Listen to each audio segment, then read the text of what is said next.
ఓటేయడానికి నిలబడితే రాదమ్మ కొడుకు మరి కమ్మోళ్ళు మొత్తం కమ్మోళ్ళు మాది గొల్లాలో కొంతమంది ఉన్నారయ్యా.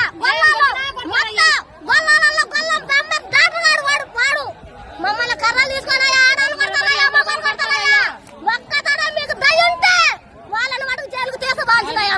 మేము ఇంతకంటే చెప్పలేము. మేము ఓటేయాలా 3 గంటలు 5 గంటలు 6, 7 ఇంటికానికి నిలబడమయ్యా. మేము ఇంతవరకు ఓటేయాలా. మేము ఓటేయడానికి వచ్చినాం. ఈ నా కొడుకులు ఎట్లా చేస్తారని మీకు పుణ్యం ఉండద్ది. వాళ్ళని మటుకు ఈ ఊర్లో నుంచి కమ్మాలని వాటిని తీసుకుపోతే మేము ఓట్లేస్తాం. ఈ రాజ్యం మొత్తం కమ్మాలదేనా? ఇంకెవరికి కాదా? ఈ ఊరు కమ్మాలదేనా? కమ్మాలకి ఎదురు ఎవరు లేరా?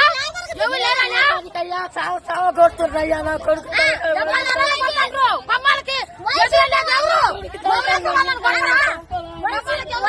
వాళ్ళే ఒక్కళ్ళు కూడా ఎదురు తిరగలేదన్నా. ఒక్క వైసీపీ నాయకుడు కూడా ఏ కాస్ట్ వాడైనా కానీ ఒక్కళ్ళు కూడా ఎదురు తిరగల. టీడీపీ నాయకులు మొత్తాన్ని కొట్టిర్రు, తలకాలు బగలు కొట్టిర్రు. నిన్న నిలబడ్డా కానీ కొట్టిరయ్యా.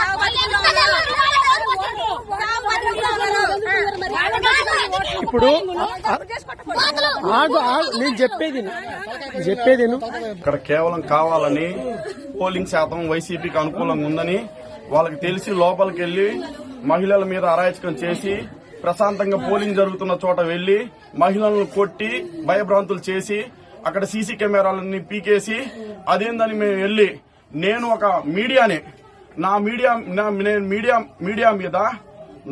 నేను మీడియా కవర్ చేస్తున్న మీద పోయి నా మీద అటాక్ చేసి మీరు వైసీపీకి సానుకూలంగా ప్రవర్తిస్తున్నారని చెప్పి అందుట్లో నేను వైసీపీ మండల కన్వీనర్ని, ఎంపీటీసీ కార్యకర్త మా మీద కావాలని రాళ్లతోటి కర్రలతోటి దాడి చేసి అదేవిధంగా భయభ్రాంతులకు గురి చేసి అక్కడ సీసీ కెమెరాలను కూడా మొత్తం పీకేసి అక్కడ విజువల్స్ ఉన్నాయి చూడమనండి.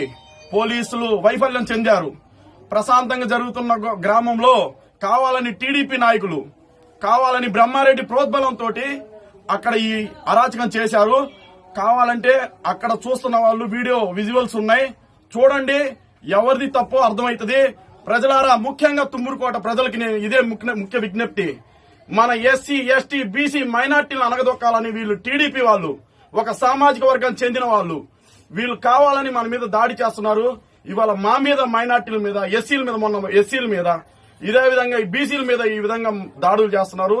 మీరు అర్థం చేసుకుని మన జగనన్నని, మాచర్ల ఎమ్మెల్యే పీఆర్కేని అత్యధిక మెజార్టీ తోటి, మాకు దెబ్బలు తగిలినందుకు మేము బాధపడట్లేదు, పార్టీ కోసం ప్రాణాలు ఇవ్వడానికైనా మేము సిద్ధంగా ఉన్నాం. మీరు ఇది గమనించి వైసీపీ పార్టీని బలోపేతం చేసి అత్యధిక మెజార్టీతో గెలిపించాల్సిందిగా ఈ మీడియా ముఖంగా మేము మీకు తెలియజేసుకుంటున్నాం.